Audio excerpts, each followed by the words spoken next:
हमने पर दरोगो जी कोनो केस नहीं लगा सको पूछो कैसे हेलो के तू गलतियों को देबो तो दरोगा जी बयान में का पूछो अरे वो लंगड़ा आदमी है तुम उसके पास आई होगी वो कैसे दौड़ कर तुमको पकड़ लिया और रेप कर दिया हमने दरोगा जी केस लागू ना होला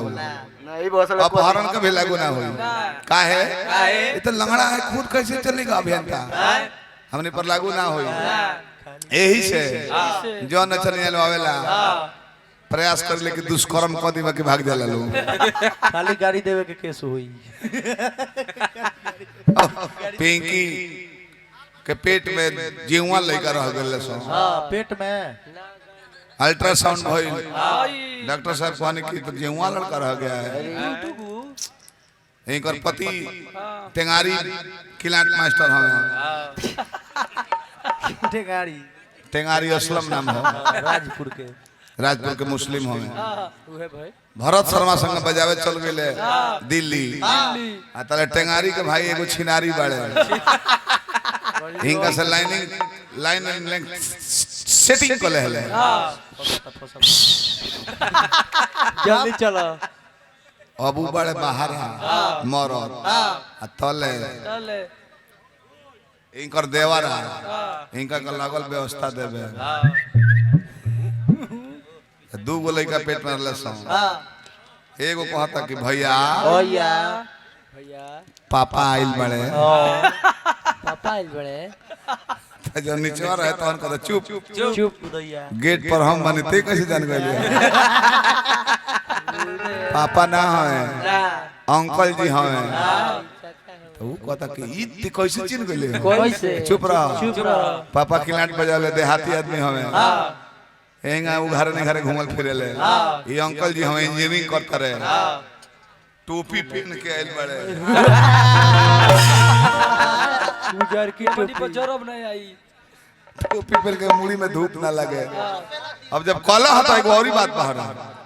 कमलबास भैया के भैया लीलगणास कुमार मेडिकल दुकान खोलने बड़े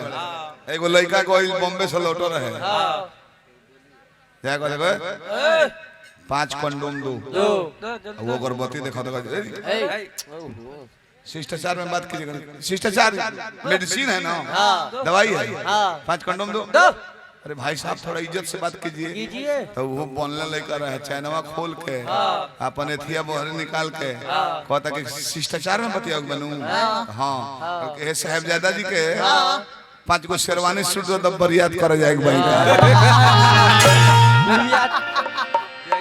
तड़पेला दिल हम पब्लिक खाते नहीं कहो यूट्यूबर लोग आइल बा डीजल जरा जरा के अपन मोटरसाइकिल में पेट्रोल जरा जरा के आप प्रभारी साहब ऐसा समय हो गया है कि एजुकेटेड पर्सन भी गलत बोलता है गलत चुटकुला कहता है क्यों ये लोग अगर डाले के भेंता जी ने अच्छा सुमिरन गाया अच्छा प्रसंग गाया तो केहू सुनत नहीं खे गाँव मार दे ऊपर में बढ़ गई तो अभियंता ने कमलबास को सुखले रेला तो व्यूअर 10-10 लाख हो जाता रहे ते लोग 1000 व्यूअर में 5000 कमीशन आवेला 1 लाख में 5000 रुपया कमीशन आई तो 10 लाख भले तो 50000 भइल नहीं तब वो इतना जना बनो लो बेसर के एगो झाटू खरका ना दल हलो कितना दुख के बात भाई हमारे से कमात वालों तो कुछ दे देते हैं तड़पे दिल मुश्किल बाटे जियल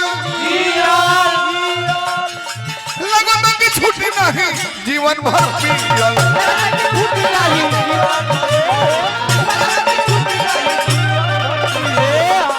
जूली प्रेम हो मन चाहेला कि जुदा हो जाबा कि दिल ना मानेला रोवेला हर पल हर क्षण तहरे में रहेगा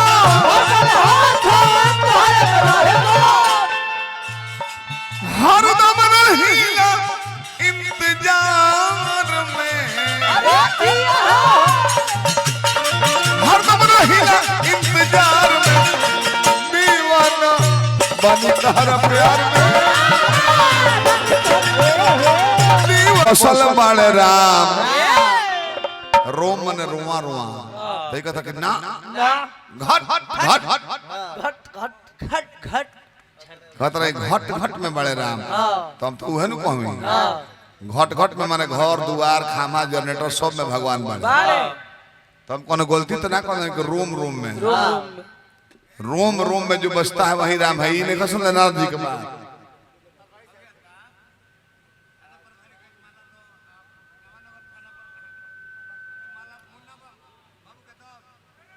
मुन्ना बाबू अच्छा हम तो ना बोला तो नहीं कि यूट्यूबर लो ढेर बाबा की हम तो पहले ही प्रणाम कर थाना प्रभारी महोदय के बाकी थाना प्रभारी महोदय कमेटी के संग संग कुंवर जी के निवेदन बा नावानगर थाना प्रभारी महोदय तने मंच पर आ जाए हमने के सौभाग्य जग जाई माला दिया एगो माला दे के स्वागत करब या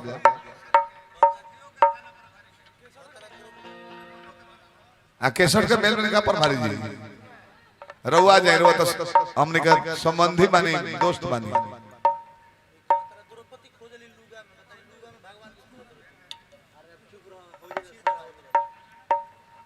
यूट्यूबर लोग ई मंडल है के थाना प्रभारी प्रोग्राम में नहीं डले लोग की मुख्य अतिथि बना के बुलाया गया था ई डली हलो लीक के हम ना बोला तो नहीं सकी ड्यूटी पीरियड में बानी आ वर्दी में बानी भैया हमने के तने आज हमने के मंचवा पर कुंवर जी रउआ माला लेके आ जाइए कैसे ना पहना दिया हो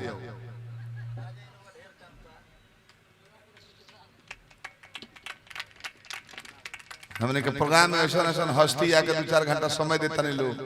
हमने के सौभाग्य से बड़ कुछ नहीं करे जहाँ मुखिया विधायक सब है हमने के सम्मान देता हमने से परमा पति होता रोग बोले नहीं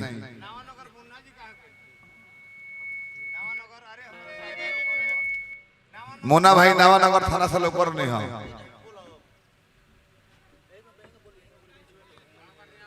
रोवा नाम के नाम आई रहू ऐसा हम बोला होता नहीं तने आई ना मुन्ना बाबू नवानगर थाना एसआई साहब आ गए नहीं भैया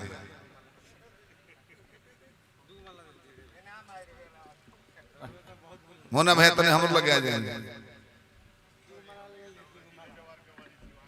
सिवाने से बनी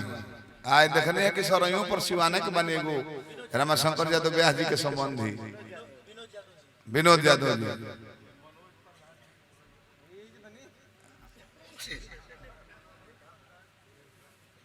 रह सबसे जान पहचान रहे तो हमने को नहीं गा पाई भोला दानी बनौले रही भगवान को रस प्रमोशन जल्दी जल्दी होत रहे रह सब जितना ऊंच पद पर जाए हमने को है कि हमने के मित्र उतना ऊंचा पद पर गइल बनी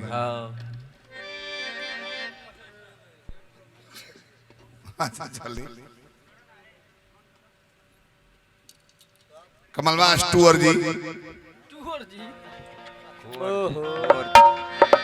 अच्छा अच्छा गीत गौनी है तने बारह बहन से तने गीत संगीत में चलो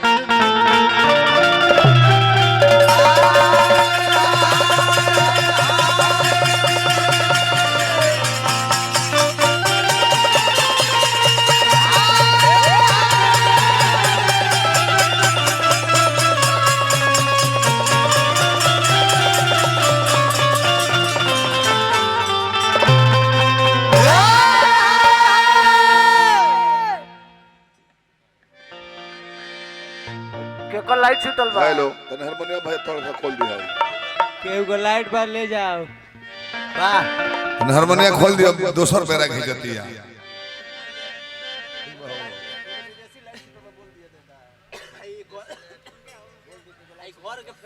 एगो विदेशी लाइट छूट गल बे केहू के अंदर अंदर तो है ना तू चोरा लेबो ई घर के बारे में सोच रहे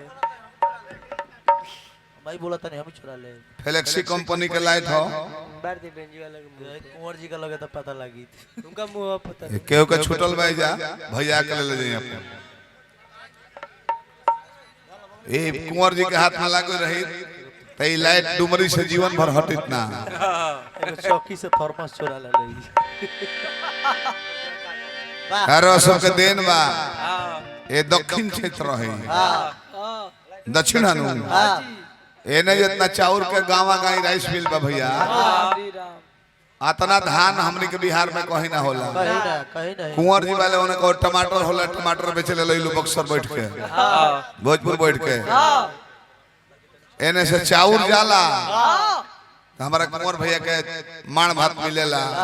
अगर एने से चाउर लाद के ना जाई ए बबुआ त लोग के लाणू भात पर दू लोग रहे ए जकर राजेंद्र मुखिया हमें हमरा भदवर के टाली से चाउर भेजला कुंवर जी के यहाँ ऐसा ऐसा प्रेमी क्षेत्र में लोग बा मनोज भैया हमारा ठेकेदार साहब आगे चौकीदार केसर से पुरस्कार दिल बनी हार्दिक प्रणाम करता हूँ। अब गीत के फरमाइश बा खिसेबू तो मर जाए तड़प के भाग्या वो छत वाली छत टॉप से पूरा कल जाई बाकी अब लय मैं त गाओ तरह गीत करा गीत के तब का हमरा गीत के जवाब तर दे बनाइल हो हमरा गीतिया के जवाब कत तरह की नथिया भुला गई राम राम के बेरा में खोजना बिछावना में करो जवाब मर गए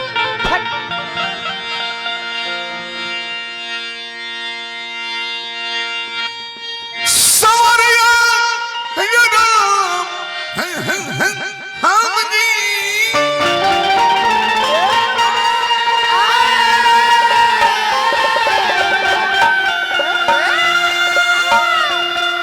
हे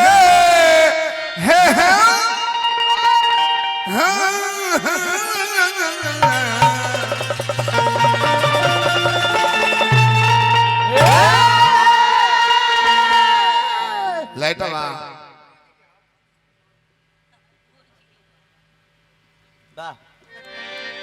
खुश बड़े हाय रे समय हाय रे दादा ददन भैया बड़ा के कोई ले ददन भैया हमारे हो है करो ना 3 बजे पहले ना चल ददन भैया सुभाष भैया अतना संगीत के प्रेमी बहुत कम लोग होला आ संग संग हमारा थाना स्टाफ मित्र हैं प्रधान जी बानी मित्र हैं लोग बाकी जूली अब भजन गावे के बेरा रह नहीं के कोई अब गजन हो लास्ट में जन है कि निर्गुणपुर भी होला बाकी अभी लयदारी के बेरा जमल भी है का बात है बोलो झझ और बहुत ज्यादा तुम बहुत भड़कत है देह में खून नहीं खे ना सुखल जाता ओ you silence to mouth understand बाप रे बाप ओ घरी फोन करी त हमर फोन ई कौन भाषा बोलता रू कहता रू कि अंडरस्टैंड अंडरस्टैंड कहो तो कहता रू कि अंडरस्टैंड और स्टैंड ना आगे बोलो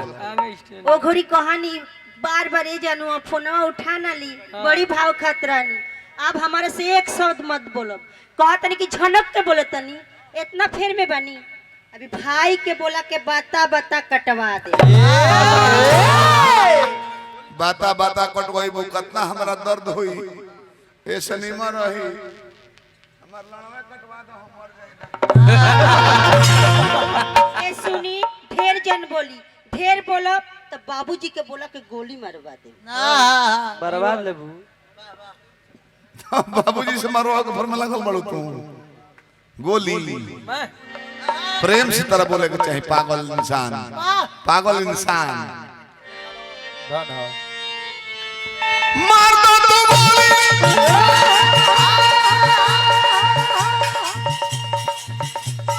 बोली ना खूब बोली बाजे तन भाई मार दो तू गोली बोली ना खूब बोली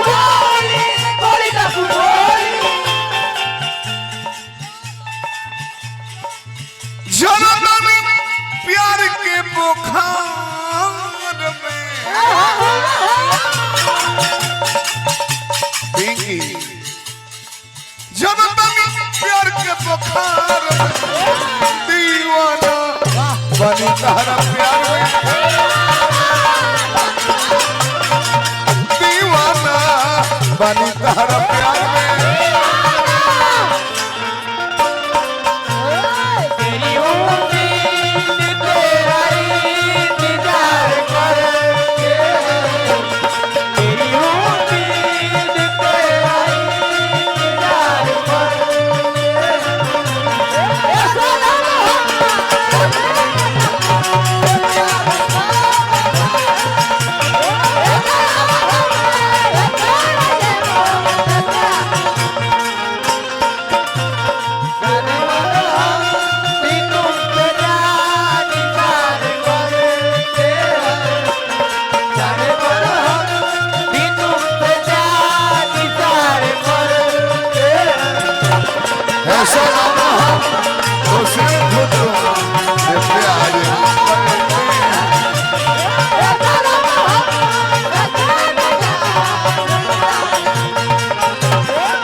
गाना तो कहे दिल हम जान गए तेरा दिल में कुछ दर्द आ गइल बा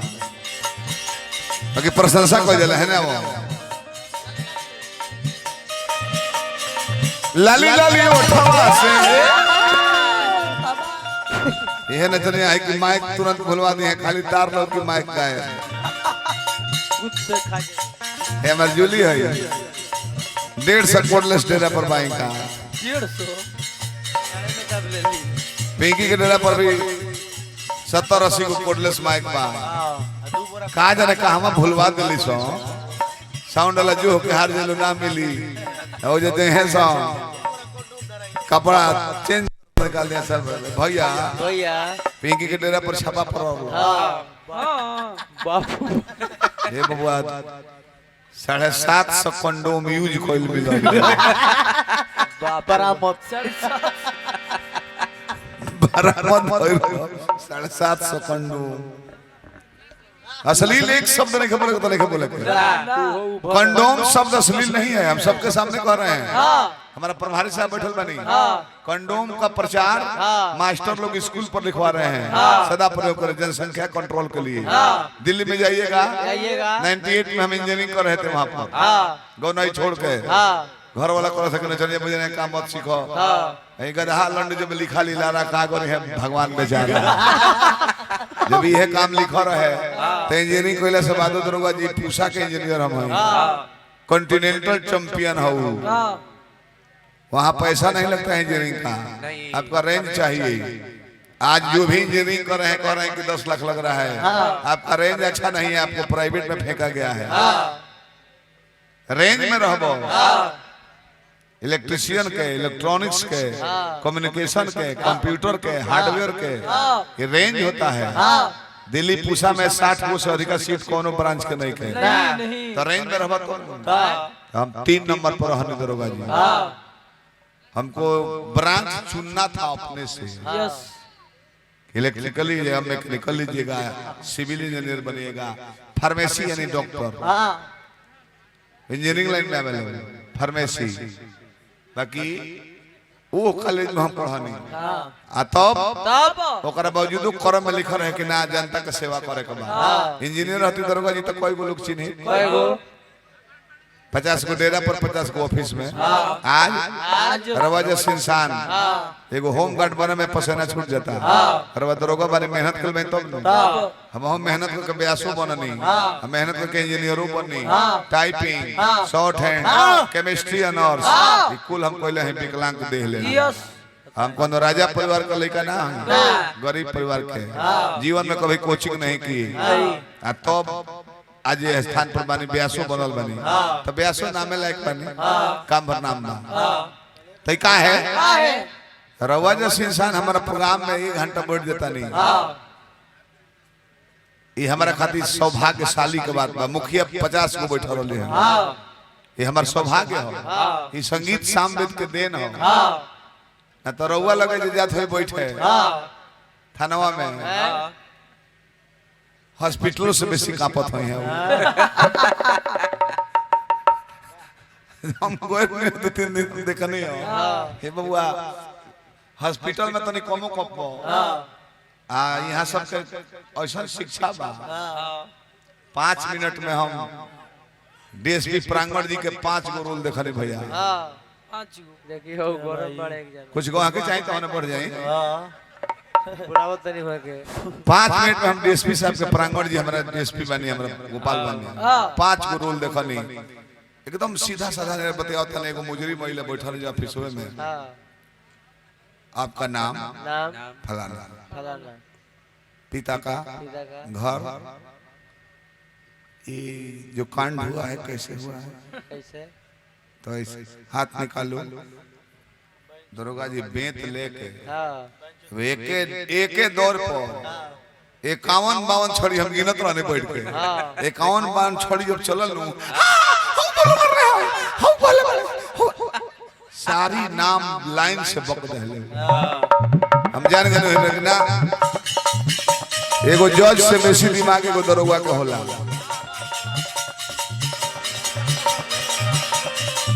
आ तू हंसर करत हमरा सब लली लली उठवा से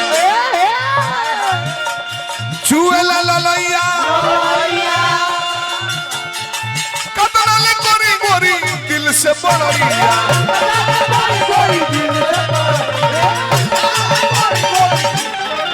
प्यार करे वाला का दुश्मन ज्यादा हो जाले घर परिवार से ले जवार से ले सब है दुश्मन जमाना भइल बा बेगाना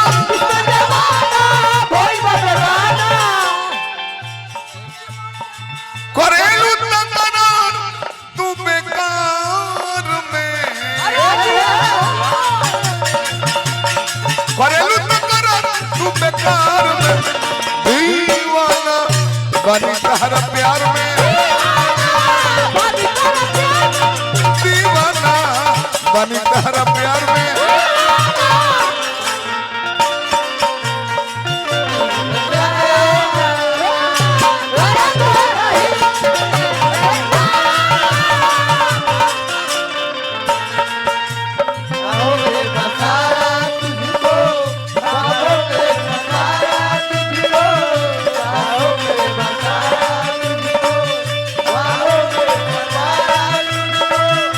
मिलोगे हमें तुम यारा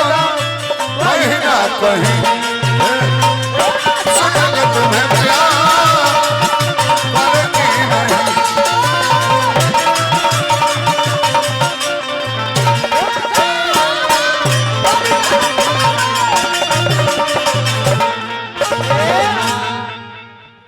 दारू सबसे बहुत नशा हो आए घरी के प्रेमी जब धोखा खाता लोग तो दारू पिए लगता तो प्रेमी कहत रह के देखो तारा याद के चलते अब छूटी ना तड़पेला दिल मुश्किल बाटे जियल ए भाई ओ ई रिक्शा तू मत जा हम अकेले पड़ जाबे जे कुल गुड़गोरे लो बैठल बा हमारे स्टाफ पे का तो चाहिए तो आज आ गया हो ई रिक्शा कहत नहीं हां कतले क्या हो आओ दे पका गनई बंद होई तो हम हां कम बड़ी मजा आवत पर एक दिन YouTube पर डाल दे रहे लो चैनल वाला लोग तो जा मत हम हाके सबे गुड़गोर बा हमारे स्टाफ के थोड़े हो ई सब कमलबाज जी के स्टाफ का लोग इनकर नाम नहीं जान तो ई रिक्शा सही के शौक ना होला और ये आगे और ई साफ आगे घुमावत लेके आओ साफ आवा हट जाई लो और जइलो हट जाइलो ब्रेक नहीं खेओ मैं हॉर्नो मारत आगे रह तू हमारे स्टाफ बड़ा मत दूसर के उबा स्टाफ छोटा अभियान तू रहबा तले बुझाई के एगो हमार भाई बाड़े जा एगो गाड़ी पे दो आदमी आठ जाइयो मैं आ जा एक जना जा तारा ऐसे नाम धय तने हम भेंता टू तारा के गांव भर के लोग भेंता कोई काल से देख ले आओ एक जना काहे पिटई है हई लो जानता कि हर कीर्तन का सटा लिखल है